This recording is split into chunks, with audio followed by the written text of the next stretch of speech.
Money has an odor. It's unlike any odor in the world. It's more fragrant to the miser than the most marvelous perfume in the world. He can tell it. You put a money bag to his face, and it's like putting roses to mine. He loves it.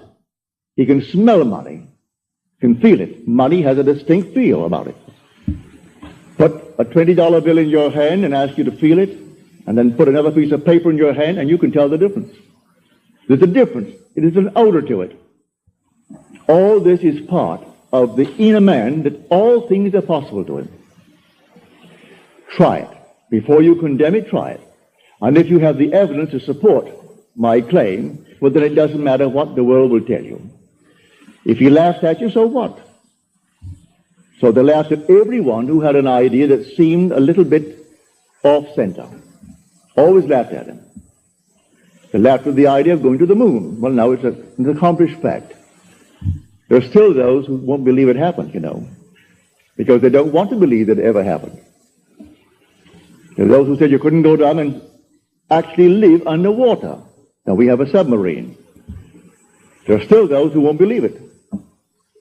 You can present them with all the facts in the world, and they won't believe it.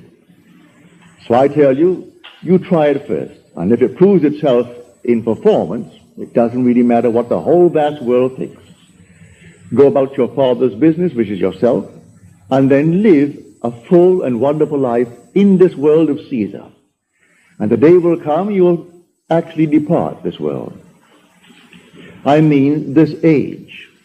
Because those who are departing it now, unless they are awakened, they still find themselves in a world just like this. But those who have awakened, who have experienced the second birth, the birth from above, find themselves in an entirely different age, where they're all imagination. And they are perfect. And wherever they go, everything is perfect. You don't have to raise a finger to make anything perfect, because they're perfect. All things must conform to them, for they're perfect. That's heaven. So heaven is not an area, it's not a realm, it's a body. And when that body is awakened within you, which is the wonderful human imagination completely awake, then wherever you go clothed in that body that is completely awake, everything is perfect. If you found yourself in a forest of dead trees that all burst into foliage, in the desert it would all bloom like the rose, because you are there. No blind man, deaf man, no handicapped man could stand in your presence. He would be instantly transformed into a perfect man because you are perfect. That's heaven. It's harmony. So it's not a place where you're going to go, pearly streets and all that nonsense. No. It's just simply you in a world that is perfect because you are perfect. And the day will come, you will awaken that body, for it's in you now. That body is in you, but it's sound asleep. And one day you will experience the resurrection. And you'll know the mystery of the resurrection. When you rise, and you rise within yourself. For the grave in which Christ is buried, if the Lord is buried, is your own skull. That's where he's buried. And in that tomb where he is buried, one day he will awake, and he will come out of that tomb. And it's you who comes out of the tomb, and you'll know who you are. He is buried in every child in the world, this universal being, and yet one. Billions of us, and yet only one Lord. And that one Lord, in his fullness, is buried in you, individually. And when you awaken, you are he. So tonight, take a go.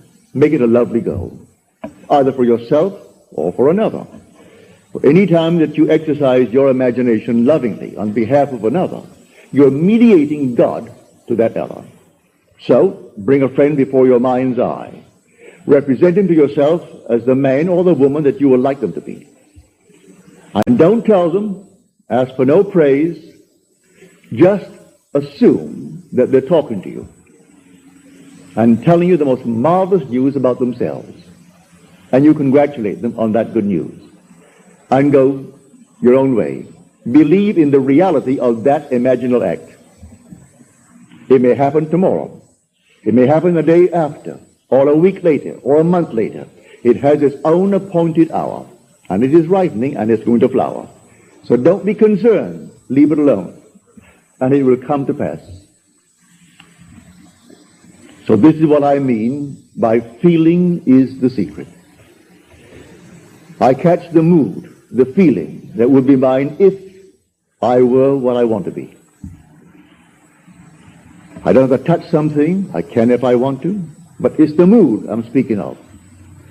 What would the feeling be like if she were well, if she were this? And then you catch it, just as though it is true. You always go to the end, and the end is where you begin. We're always imagining ahead of our evidence.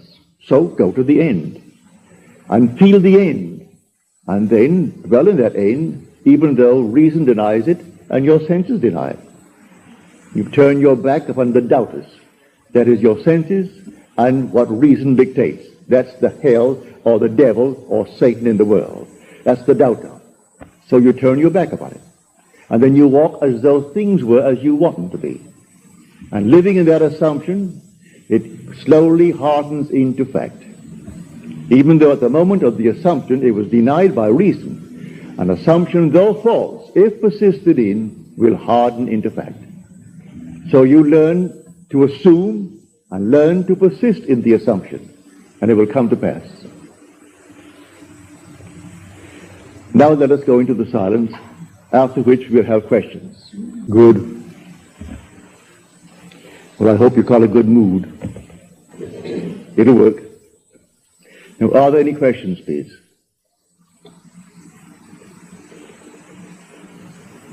Any questions? Yes, sir. You mentioned that you met your secretary and what the management was this experience. Well, to answer your question, I must just go back and explain it to those who are here for the first time. No. I make the statement based upon my own experience that nothing dies. And that's not only true of man, it's true of the flowers, of the animal world, of the trees, of everything. Nothing dies. I am the God of the living, not of the dead. So nothing dies. The little flower that blooms once, blooms forever. It's renewed by the seed of contemplative thought.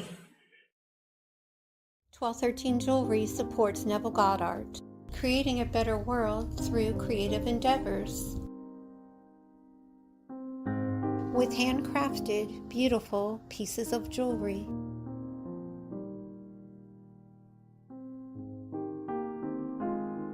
Made from the highest quality materials, gorgeous stones, with 5-star ratings online and from museums.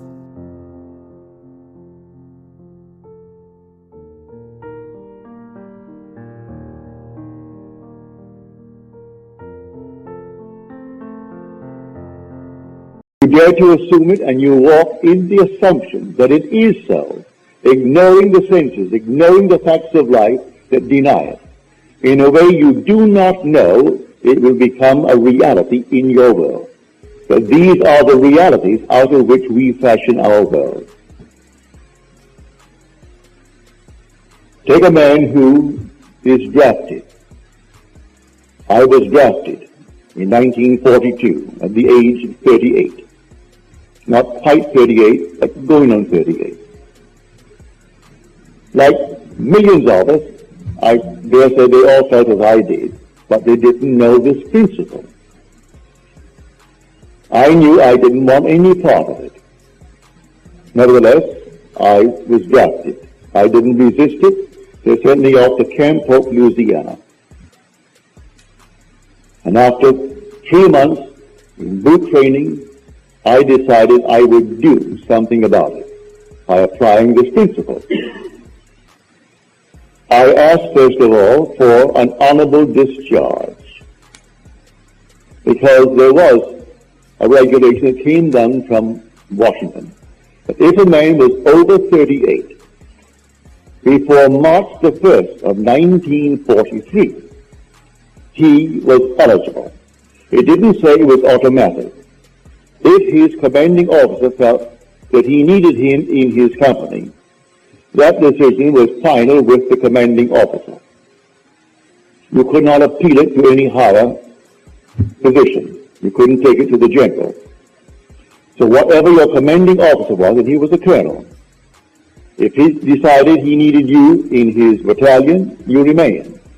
Well, I applied based upon the fact that I was eligible, for I was 38 before March the 1st of 1943. And it came back to me disapproved and signed by my commanding officer. All right? That seems final.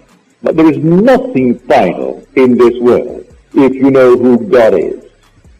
If you know that your own wonderful human imagination is God, you do not accept anything on the outside that is in conflict with your wonderful desire.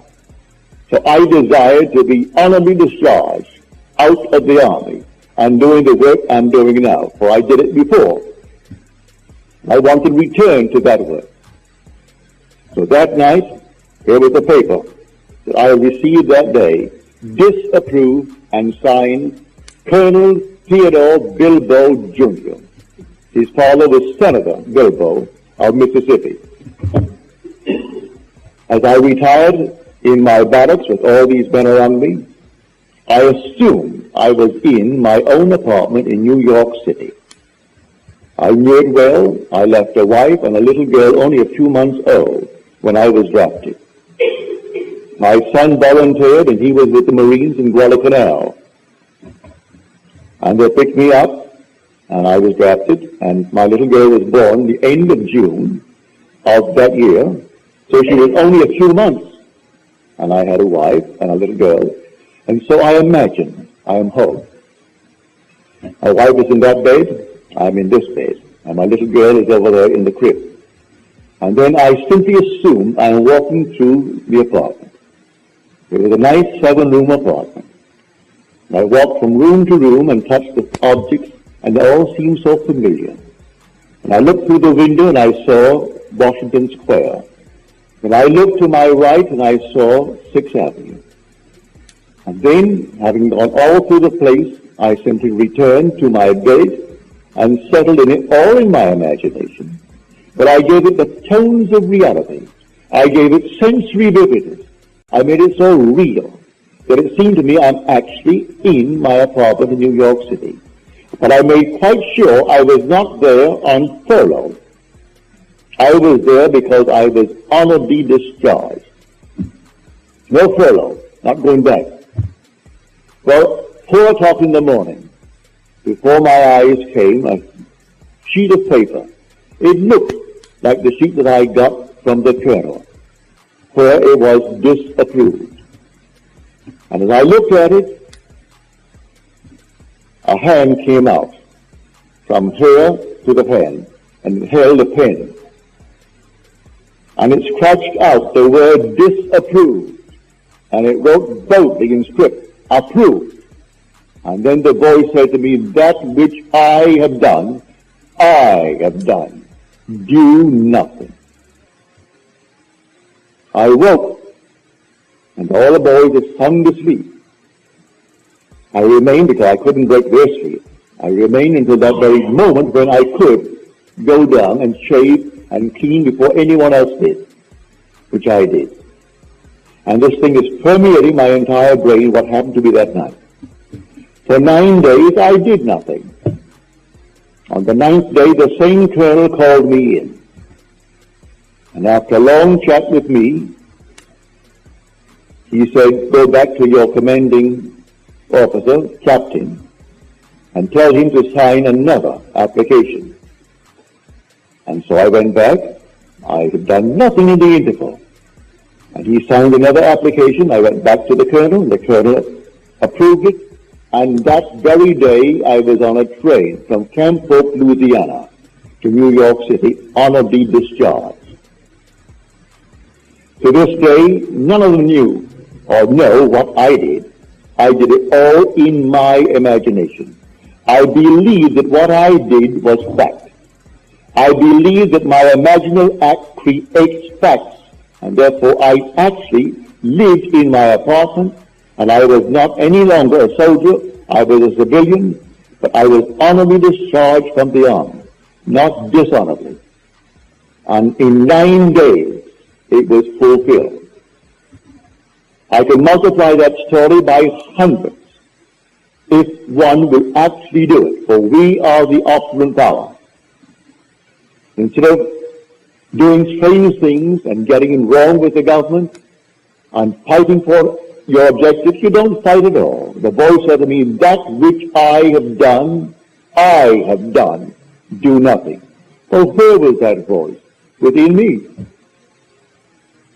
That very voice that I heard coming from without was whispering from within me. The voice that said to Moses, I am, that is who I am.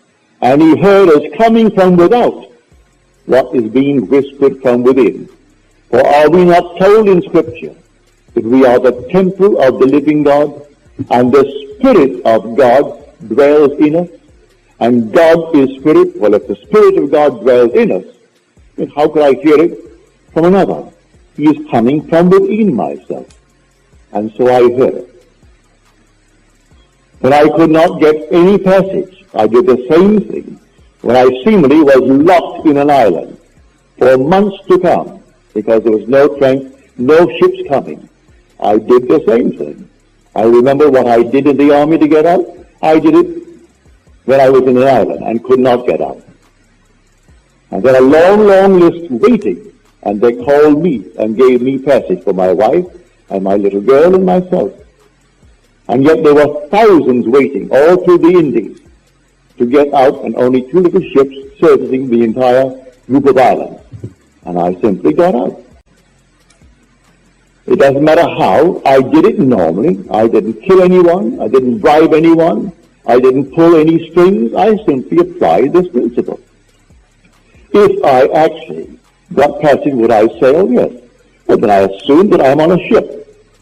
And looking back nostalgically at the little island, leaving behind me my friends and my relatives, and taking with me my wife and my daughter. And I look back and it seemed so normal and so natural. I gave it tones of reality. I could feel the salt of the sea on the rail as I held the rail of the ship.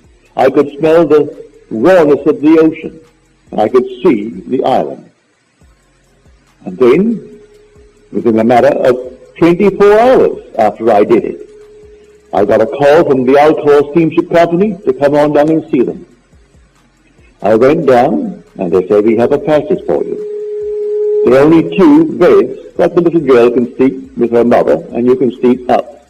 And so there were 2 bunks. And it's a lovely ship, small, only carrying 60-odd passengers, but I sailed and came back on time as I was committed to go to Milwaukee the 1st of May. And I got there in time. So I asked everyone to believe in God. But God is not something on the outside of you. God is your own wonderful human imagination.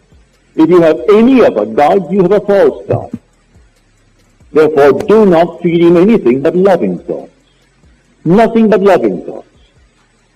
Always exercise your imagination lovingly on behalf of everyone in this world. It doesn't cost you anything, and it doesn't hurt anyone. And you will find yourself becoming the man that you want to be, the lady that you want to be. And you'll move from stage to stage to stage without hurting anyone and fulfilling all of your dreams.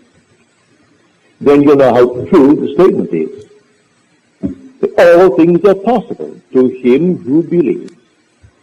Because with God, all things are possible. And you'll find God. You'll find him in yourself as your own wonderful human imagination. That is God. As stated so clearly in Scripture. He is called in Scripture the potter, And the word potter means imagination. So I go down to the potter's house to see how he does it. And he was working at his instrument. And there he was at a field making something out of clay. But what he had, the vessel he had in his hand, was spoiled. And he reworked it into another vessel, as it seemed good to him to do. He didn't destroy it. He didn't discard it. He reworked it into another vessel. So you don't discard anyone. You rework him. See him as you would like to be seen by the world. See him in a more noble light. So you rework him in your own imagination and believe in what you've done. And he will conform to it. So you don't discard anyone as something that cannot be remedied, or cannot be made right in this world. You make him right in your own mind's eye. For the potter is your own wonderful human imagination.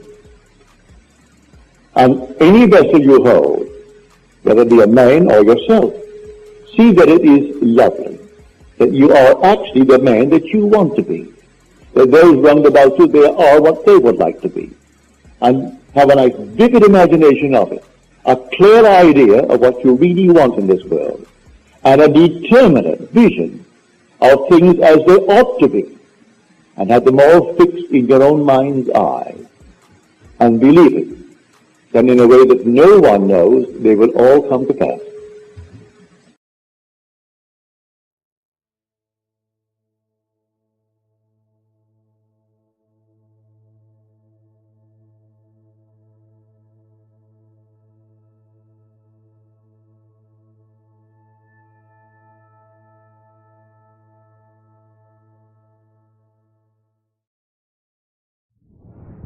So I leave it to you to choose what you want to be in this world. You can be. So faith is simply an act, just an act, which negates all activity. So a lady said to me tonight, well, what must I do, Neville? You said that you will hear good news for me, and she named the kind of news she wanted me to hear. Now, what must I do? Well, I repeated to her. I thought I made myself clear when I spoke to her 2 weeks ago. You do nothing. You arise under compulsion to do what you will have to do to bring it to pass. But you do not plot and plan anything. You yield completely. You said you believe in me. You believe that I can pray successfully. But all I do, when I heard your request, I simply asked you, is it within the framework of the golden rule? Is it something that you would like others to do to you? If it fits the golden rule, ask it of me. If it doesn't fit the golden rule, do not ask it of me, because I cannot be interested. Do not ask me to take from the people who own this building, their building, for your individual personal gain. I'm not interested. If you would like a building similar or even greater, or well and good, nothing wrong with that. But don't ask me to do for you that which you would not like to be done for you. Do for you what you would not really like in your own life. I can't do it. Take from you one that you love, then would you take from another what she or he loves? That's not in my framework of the golden rule. But I've gone to so many weddings of those who said either that one or no one, and it wasn't that one at all. A little embarrassed when they walked down the aisle and saw me sitting, because I said, you really want to be happily married. You want to be blissfully happily married. And you said it must be that one or none. Well, I went to the weddings and it wasn't that one. So they were married. So I cannot for one moment limit it to any individual. So I said to many of them, I said, if he or she dropped dead right now, would you still want to be happily married? It never occurred to them that people are going to die, you know. All these things happen. So I said, tell me honestly, what do you want? And then try to put it within the framework of the golden rule. Do unto others as you would have them do unto you. And use this technique.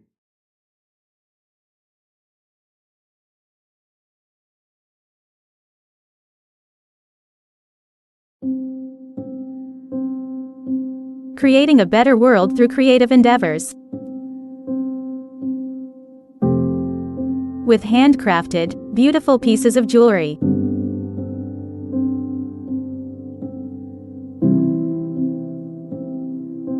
Made from the highest quality materials, gorgeous stones, with 5-star ratings online and from museums.